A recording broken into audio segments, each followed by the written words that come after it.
The laughter started as a ripple and became a wave.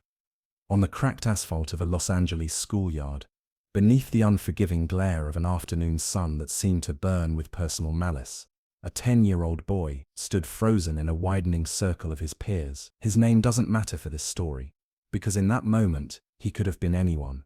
He could have been any child who ever wore their pride on their feet and watched it crumble under the weight of a single word: fake.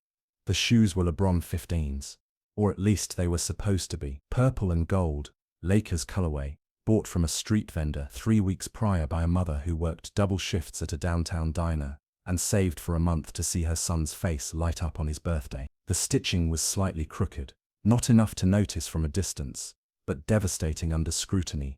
The swoosh sat a millimeter too high, a geographic error that separated continents of authenticity. The rubber sole had that telltale chemical smell that separated the $60 dream from the $200 reality, the scent of compromise that every working-class family knows intimately. And the other kids knew. They always knew. In the ecosystem of middle school, authenticity is currency, and counterfeit detection is a survival skill. One boy, taller, older, wearing authentic Jordans that his orthodontist father's 6-figure salary could afford, pointed first, his finger extended like an accusation from a tribunal, and with it came the murmurs, the snickers, the communal cruelty that children weaponize with surgical precision. The circle tightened with the inexorable logic of a new 12-year-olds became prosecutors, judges, and executioners all at once, delivering their verdict with the casual viciousness of those too young to understand permanence, too privileged to recognize fragility. The accused stood in the center, his eyes fixed on those purple and gold dreams that had betrayed him with their imperfection. His chest rose and fell in shallow breaths, the breathing pattern of someone trying to make themselves smaller, invisible, non-existent. The concrete beneath his feet felt like it was opening up, like the earth itself was preparing to swallow his shame and spare him the remainder of this execution. He didn't cry, not yet, but his throat had that burning tightness, that pre-collapse sensation that every human being recognizes from their own darkest moments. His fingers curled into fists at his sides, not from anger or defiance but from the desperate need to hold something together that was rapidly falling apart. His nails dug into his palms hard enough to leave crescent-shaped marks that would still be visible hours later. The laughter crescendoed like a symphony reaching its climax, each voice adding to the cacophony of judgment, and then silence. Not the natural kind that comes from exhaustion or boredom, the kind that drops like a guillotine blade when something fundamental shifts in the atmosphere, when presence itself becomes a force that bends the laws of social physics, when power enters a space and rearranges everything in its gravitational field. The boys' tormentors turned their heads in unison, as if choreographed. Their mouths, which had been twisted in cruel smiles, went slack. The tallest boy, the one with the authentic Jordans and the pointing finger, took an involuntary step backward, because standing at the edge of the circle, having materialized like something from a dream or a nightmare depending on your perspective, was LeBron James. But to understand why what happened next would echo through that schoolyard for years, why it would ripple through social media and eventually reach millions, why it would become the kind of story that parents tell their children about the nature of grace, we have to rewind to 4 hours earlier. The morning had started with promise, the way mornings often do before they reveal their true intentions. The boy had woken up early, before his alarm's harsh digital beep, before his Heather's footsteps in the kitchen signaled the start of another relentless day. In that liminal space between sleep and consciousness, he'd opened his eyes to the dim pre-dawn light filtering through his bedroom's single window, and felt something rare: anticipation. Not anxiety, not dread, pure, uncomplicated anticipation. He'd stared at those shoes sitting by his bedroom door, still relatively new, still carrying that intoxicating smell of rubber and possibility that only fresh sneakers possess. They represented more than footwear. They were a passport to a world he'd only observed from the outside, a key to conversations and connections that had previously felt locked behind economic barriers he couldn't name, but could certainly feel. He'd laced them slowly, ceremonially, the way a knight might fasten armor before battle, and make no mistake, middle school was battle. The ritual took 10 minutes, each loop pulled through each eyelet with deliberate care, the bunny ears of the final knot positioned perfectly symmetric. He'd stood before the scratched mirror, mounted on his closet door, and looked at himself, and for a moment, one precious fleeting moment, he'd felt like he belonged to something larger than his circumstances. His mother had been in the kitchen already dressed in her diner uniform, the polyester fabric that smelled permanently of coffee and bacon grease, no matter how many times she washed it. She'd looked at him over her shoulder as she packed his lunch, a peanut butter sandwich, an apple with a bruise carefully cut away, a small bag of generic potato chips, and smiled. That smile had carried the weight of sacrifice, the quiet pride of a parent who'd gone without so their child could have. She'd noticed the shoes immediately. How could she not? They practically glowed in their newness. Her eyes had met his, and in that exchange was an entire conversation they didn't need to speak aloud. Are they everything you hoped for? Do they make you happy? Was it worth the extra shift, the skipped meals, the worn brake pads on the car that would have to wait another month? His answering smile had been enough. He'd walked to school that morning with his head higher than usual, his stride carrying a confidence that was unfamiliar but intoxicating. The shoes made a satisfying sound against the sidewalk, a crisp slap-slap that announced arrival, that proclaimed presence. For 3 weeks they'd been his secret weapon, his confidence boost, the thing that made him feel like maybe, just maybe, he could participate in conversations about basketball and brands, and the complex lingua franca of adolescent hierarchy. The walk to school took 18 minutes. He'd counted each one, wanting to stretch this feeling, this moment of belonging, as long as possible. No one had questioned the shoes. Not yet. But authenticity has a half-life in middle school, measured not in years but in the precise length of time it takes for someone to look closely enough to spot the flaw, and someone always, eventually looks close. The cafeteria had been loud that day, the particular chaos of 300 adolescents contained in a space designed for 200. The smell of institutional pizza and industrial-strength cleaning solution hung in the air like a warning. He'd eaten quickly, mechanically, at a table near the window with 2 other boys whose families occupied the same economic bracket, the same invisible margin of American life where you're not poor enough for pity, but not comfortable enough for respect. The conversation had been safe. Basketball, the Lakers' recent game, LeBron's performance, 32 points, 11 assists, 8 rebounds, statistics they'd memorized from ESPN highlights watched on phones with cracked screens. They'd debated plays and strategies with the earnestness of people who understood that sports represented one of the few meritocracies in their world, where skill could theoretically transcend circumstance. That afternoon, during the 20-minute recess period that served as the day's only reprieve, when the boys naturally gravitated toward the basketball court, that sacred space where social order was established, enforced, and occasionally overthrown, one kid had grabbed his ankle. It had started innocently enough, just playing around at first, a friendly shove, the casual physicality of youth that blurs the line between affection and aggression. Someone had stepped on the back of his shoe, the way kids do, and he'd stumbled forward laughing, and when he'd turned around to retaliate in kind, the taller boy had crouched down, ostensibly to help retie a shoelace that had come undone in the scuffle. But then the inspection, the pause that lasted 3 seconds too long, the exchange of glances between the tall boy and his lieutenant, a kid named Marcus, whose father managed a sneaker store and who therefore possessed the authority of expertise. The temperature changed with the abruptness of weather in a pressure system, that sudden shift from warm to cold, that happens when a storm front moves in. What followed was a masterclass in social demolition, the kind of coordinated destruction that happens when a group identifies a target, and collectively decides that mercy is optional, that kindness is weakness, that the price of their own inclusion might require someone else's exclusion. They didn't touch him after that initial ankle grab. They didn't need to. Words became scalpels, each one placed with precision. Laughter became percussion, providing rhythm to the dismantling. The circle formed organically, the way predators naturally surround prey, cutting off escape routes, without conscious coordination, operating on instincts older than civilization. Yo, where'd you get those? Those are supposed to be LeBron's, right? Wait, look at the stitch. Bro, is that glue I can see? Let me see the sole. Hold up, hold up. Oh snap, these are fake.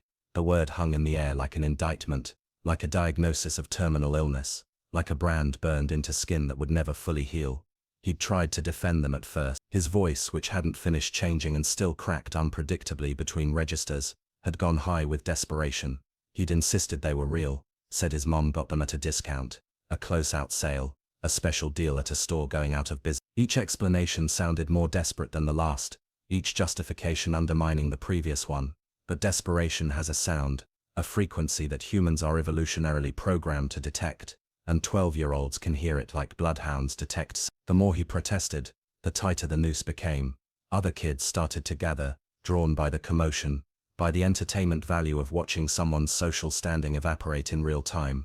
Someone pulled out a phone, not to record the confrontation that would come later, in different contexts, different cruelties, but to Google image search authentic LeBron 15s, to provide photographic evidence of the counterfeit status. The phone was passed around the circle like evidence at a trial, each viewer nodding sagely at the discrepancies, at the proof of fraudulence. See, the swoosh is wrong, and the color's off. My cousin has the real ones. These aren't even close. How much did you pay for these? Like $40. The questions weren't questions. They were accusations dressed in interrogative clothing. That's when he'd stopped fighting back. When the futility became too obvious to ignore. When acceptance of humiliation seemed like the only path forward, the least painful option in a menu of agonies. His shoulders had slumped. His eyes had dropped to the concrete. He'd begun the internal work of survival, compartmentalization, disassociation, the retreat into an interior space where words couldn't quite reach. Except that's not what happened, because 50 feet away outside the chain-link fence that separated the schoolyard from the community center parking lot, LeBron James was signing autographs. It was supposed to be a routine appearance, a youth basketball initiative funded by his foundation, a photo opportunity with local kids, the kind of thing that clutters a superstar's calendar, between the relentless machinery of games and practices, and the never-ending demands of fame. His security detail, 3 serious men in dark suits who'd accompanied him through arenas and airports across the planet, formed a perimeter around him. Cameras flashed with the frequency of strobe lights. Parents jockeyed for position, smartphones raised like offerings to a deity, who'd descended temporarily to their zip code, who'd made himself accessible for exactly 90 minutes before his motorcade would whisk him back to whatever altitude gods occupy. LeBron was going through the motions, genuine in his engagement, but practiced in its execution. The smile that had been photographed 10,000 times, captured on magazine covers and billboards and murals painted on the sides of buildings in cities he'd never visited. The signature that had become muscle memory, that his hand could produce in his sleep, that he'd perfected to be both legible and quick because time, even for kings, was finite. The stay-in-school rhetoric that was sincere but worn smooth by repetition, like river stones tumbled until their edges disappeared. He was present but not fully there, occupying that strange space that celebrities learn to inhabit, where part of them engages while another part preserves energy for when it truly matters.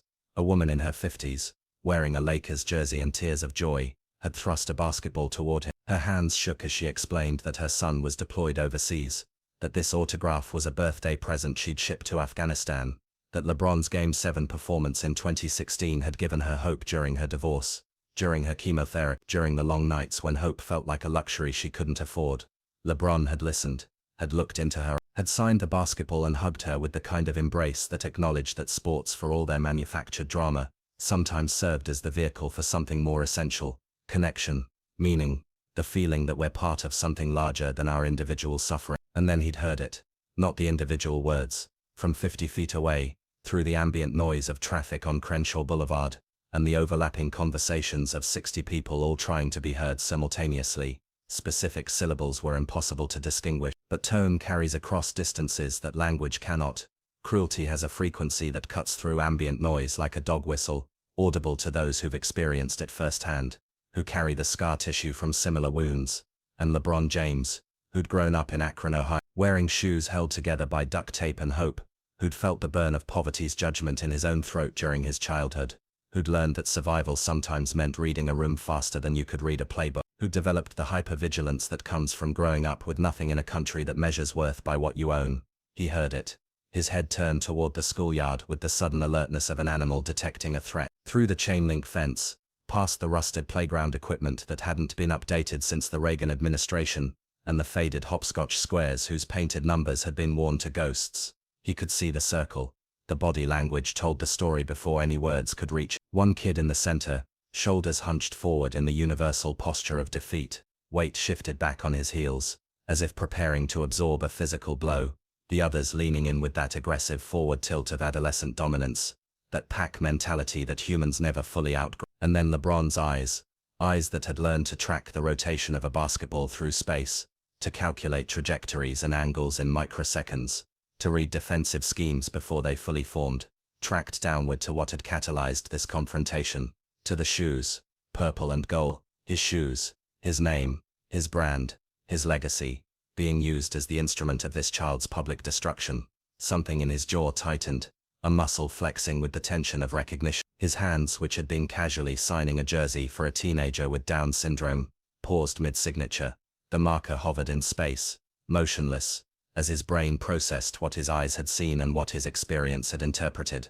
He knew these shoes, not this specific pair, but their archetype, the knockoffs, the counterfeits, the aspirational purchases made by parents who couldn't afford the real thing, but understood that in contemporary America, the right shoes could mean the difference between their child's inclusion and isolation. He'd built an empire on those shoes, on the authentic ones, the ones manufactured in factories he'd personally inspected, the ones sold in stores with return policies and quality guarantees, and price tags that represented a week's wages for families like the one he'd come from. He'd been building that empire for 2 decades now, a billion-dollar brand, a legacy carved into the hardwood of 100 arenas, a name that would outlive his playing career by generation. He'd turned himself into a logo, a product, a symbol that children around the world saved their allowances to wear on their feet. He'd convinced himself that this was success, that commodifying his excellence was the ultimate achievement. But in that moment, watching a child be destroyed by an imitation of his product, the empire felt hollow, built on sand, predicated on a system that celebrated those who could afford authenticity and punished those who could not. Because at the center of that circle was the cost, the externality, the kid who couldn't afford the real thing, who'd been given an imitation by a parent who'd sacrificed plenty and thought it was enough, who'd believed for 3 precious weeks that he could participate in the dream. LeBron himself was manufacturing and marketing and selling, until the dream became a weapon, until authenticity became a cudgel, until the gap between $60 and $200 became the distance between dignity and devastation. LeBron handed his Sharpie to his assistant, a young man named Chris, who'd worked for him for 6 years, and had learned to interpret his silences, mid-signature, didn't explain, didn't wait for permission, or consent, didn't calculate the PR implications, or consider whether this impromptu detour would throw off his carefully calibrated schedule. Just moved, the way he'd moved past defenders for 20 years, with purpose that didn't require justification, with decisiveness that came from trusting instincts honed over 10,000 hours of practice. His security detail scrambled to keep up, their carefully maintained perimeter collapsing, as their principals suddenly moved with direction and speed toward a chain-link fence, and a schoolyard full of children, and a situation that hadn't been vetted or secured or approved. The walk from the parking lot to the fence took 12 seconds. The climb over the fence, 4 feet of galvanized steel that LeBron scaled with the athleticism that had made him a global icon, took 3 seconds. The walk across the schoolyard toward the circle took another 15 seconds. In those 30 seconds total, LeBron James experienced something he hadn't felt in years. Nervousness, not the pre-game jitters before a finals game, which was excitement dressed as anxiety, but genuine nervousness about whether what he was about to do would matter, whether his intervention would heal or complicate, whether his presence would be remembered as grace or as spectacle. He pushed the uncertainty aside and kept walking. The boy didn't see him coming. He was too focused on the concrete, on the mosaic of cracks and pebbles and discarded gum wrappers, on the scuffed purple toe box of his left shoe, where the synthetic leather had already begun to separate from the rubber sole. The laughter had become white noise, a static hum that had lost its individual components and merged into a single overwhelming frequency. His entire existence had narrowed to a single thought, repeated like a mantra: don't cry. Don't give them anything else to remember, anything else to weaponize, anything else to replay in your mind at 3 in the morning when sleep won't come. Then the circle broke, not from the inside as might happen if one of his peers had been struck by a sudden attack of conscience or empathy, but from the outside, a presence that didn't ask for space, didn't negotiate entry, just took it. The kind of authority that doesn't need volume or aggression, that exists purely in posture and certainty in the way gravity itself seems to shift around certain human beings. The kids fell back like a tide retreating from the shore, their confident cruelty evaporating with such speed that it left a vacuum in its wake. They didn't consciously choose to move. Their bodies made the decision before their brains could process what their eyes were seeing. LeBron James stood at the edge of the circle, 6'9", 250 pounds of muscle and bone and presence, wearing a simple black t-shirt that probably cost $300 but looked like it came from Target. and jeans that fit perfectly, because when you're LeBron James, even your casual clothes are tailored by people who understand fabric the way composers understand music. No jewelry except for a watch that cost more than some cars. No entourage, no cameras, no buffer between him and this moment. He was looking at the boy the way a father looks at a son who's bleeding from a fall, not with pity, which would have been another kind of violence, but with recognition, with the understanding that comes from shared experience, with the knowledge that this wound, though it would heal, would leave a scar that would ache in cold weather for the rest of this child's life. The schoolyard achieved a silence so complete you could hear individual sounds that normally disappeared into ambient noise: the distant hum of the freeway 3 blocks away, the rustle of wind through the chain-link fence, the ragged breathing of the boy in the center of the circle, the digital chirp of someone's phone notification that sounded obscenely loud in the stillness. The boy looked up slowly, his neck muscles protesting because he'd been staring at the ground for so long they'd begun to cramp. His eyes traveled up past black sneakers that were probably Nike custom-made, worth more than his mother's monthly rent, past jeans, past the black t-shirt, past a chest that rose and fell with the slow breathing of someone completely at ease, finally reaching a face that his brain couldn't immediately process, because the cognitive dissonance was too extreme. The face on his bedroom poster, the carefully lit professional photograph of LeBron James mid-dunk, muscles defined by shadows and highlights, expression fierce with competition, didn't match the face 3 feet away breathing the same air, casting a shadow that merged with his own, lined with exhaustion and wisdom and the weight of being watched by millions for 20 years. His mouth opened. Nothing came out. The complex machinery of speech, the coordination of diaphragm, larynx, tongue, lips, had temporarily ceased functioning.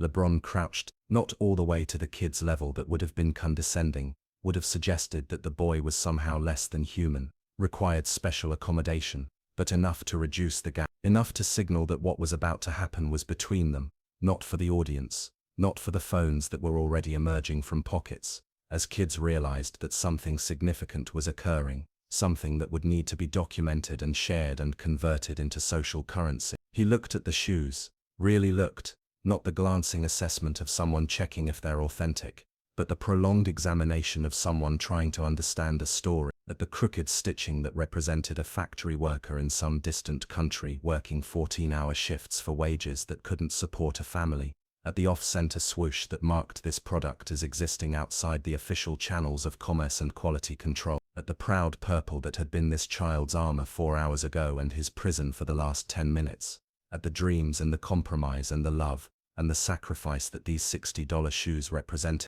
Then he held out his hand, palm up, and gestured to his assistant who'd finally caught up to him, breathing hard from the sprint and the fence climb, looking confused but holding the Sharpie because that's what good assistants do. They anticipate needs before they're fully articulated. The marker appeared like a prop in a magic trick.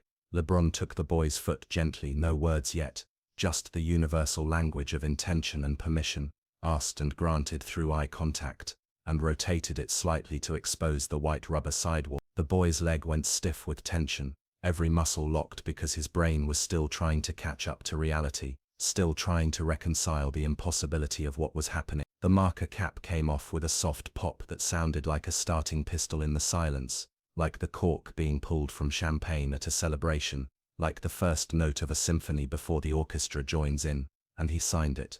Not quickly, not with the practiced efficiency of 1,000 autographs ground out in hotel lobbies and airport terminals and the backstage areas of arenas. Slowly, deliberately, meditatively, the way you sign a contract that will alter the course of a life, the way you write a letter to someone you love and may never see again, the way you inscribe something that you know will outlive you. His signature sprawled across the rubber in thick black ink, the iconic LJ logo that had been designed by a team of brand consultants and focus grouped until it achieved maximum recognizability, the flowing script that had marked game-worn jerseys and championship banners and sneakers that sold for thousands of dollars in auction houses, where collectors bid against each other for proximity to greatness, but never like this, never as a rescue operation, never as an act of radical intervention into a system he'd helped create. He finished the right shoe, the Sharpie squeaking slightly against the rubber, leaving ink that would be permanent as long as the shoe existed. Then the two signatures that transformed $60 knockoffs into artifacts, into museum pieces, into objects that would outlive their treads, their stitching, their structural integrity, into proof that value isn't inherent but assigned, not manufactured but declared. Only then did LeBron stand, his knees cracking slightly because he was 33 years old and had been playing professional basketball for 15 years, and his body kept a detailed ledger of every jump, every cut, every collision. Only then did he look at the circle of kids, the accusers, the jurors, the executioners, the children who'd weaponized authenticity and were now experiencing the cognitive whiplash of having their entire value system inverted in 30 seconds. Their faces told stories, confusion, shame, or the dawning realization that they'd been caught mid-cruelty by someone whose opinion mattered more than their peers, the understanding that this moment would define them, would be the story people told about them, would be the thing they'd have to explain to their own children someday. And only then did LeBron speak. He could have said many things, could have lectured them about bullying, about privilege, about the accident of birth that had given them authentic shoes and this boy counterfeit ones, could have shamed them the way they'd shamed their victim, could have made this about teaching a lesson, about moral instruction, about using his platform to correct behavior. But LeBron James hadn't become LeBron James by being predictable. He looked at the boy, who was staring at his own feet like they belonged to someone else, like they'd been transformed into holy relics through some alchemy he didn't understand, and then LeBron looked at the circle of kids, and then, with the timing of someone who'd performed on the biggest stages in the world, and understood exactly how to land a line, he spoke. One sentence, 11 words that would be repeated in that schoolyard for years, that would be screenshot and shared and quoted until they transcended their moment and became legend. Now these are the only real pair in the world.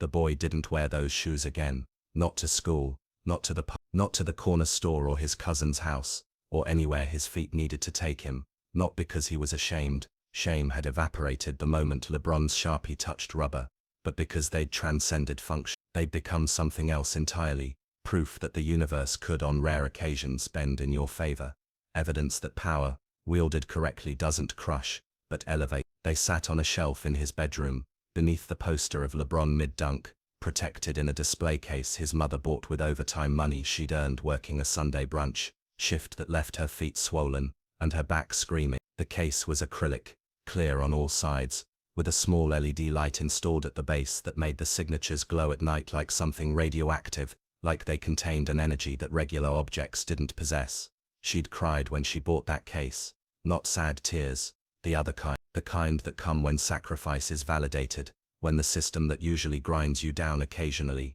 inexplicably, offers grace instead.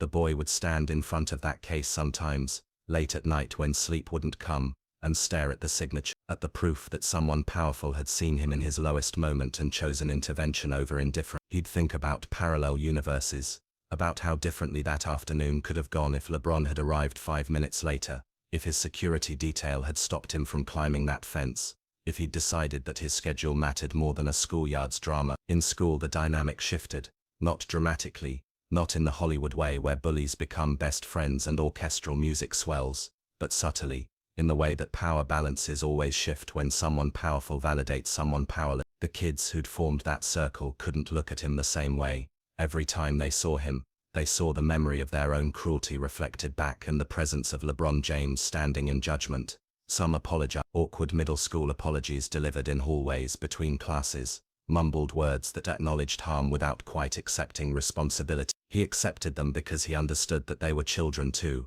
operating on scripts they'd inherited, performing cruelty they'd learned from a culture that measured worth by price tags and logos. Others never apologized but changed their behavior anyway, which is perhaps more meaningful. The acknowledgement through action that something fundamental had shifted. The tall boy with the authentic Jordans and the pointing finger avoided him entirely for weeks. When they finally spoke again, months later, the tall boy confessed something in a moment of unexpected vulnerability. His father was gone, the orthodontist's salary had disappeared in a divorce, they were behind on rent. Those Jordans were the last expensive purchase his mother had made before the money ran out. He'd attacked the counterfeit shoes because he was terrified that his own shoes, the last visible marker of his previous life, would be next. The boy with the signed shoes understood. Hurt people hurt people.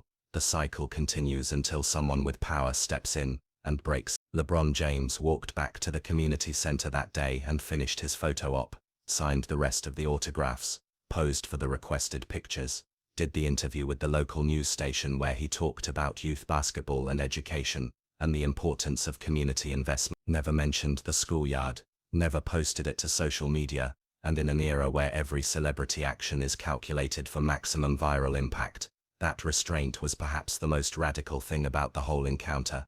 Didn't need the story spread organically, the way truth moves when it carries weight. Kids told their parents, parents told their friends. Someone's older brother posted a witness account on Reddit that got 30,000 upvotes. A teacher who'd seen the whole thing through her classroom window wrote a blog post that was shared across Facebook. The narrative grew with each retelling, accruing details both accurate and embellished, becoming mythology in real time. Because what happened in that circle wasn't charity. Charity suggests superiority, suggests a transaction between the fortunate and the unfortunate, suggests that the problem is solved by the giving of resources. It wasn't a publicity stunt. Those are calculated, photographed, press released, designed to generate return on investment measured in brand loyalty and endorsement deals. It was something more primal, more essential, more difficult to quantify. It was a man who'd climbed to the apex of his profession, who'd accumulated wealth and fame, and influence beyond what any reasonable person could have imagined when he was a poor kid in Akron, wondering if he'd have dinner that night, using all of it, all the power, all the platform, all the accumulated weight of being LeBron James, to tell one child a truth that cut through the noise. I see you, your struggle is real, your pain is valid, and no one gets to tell you that you don't belong.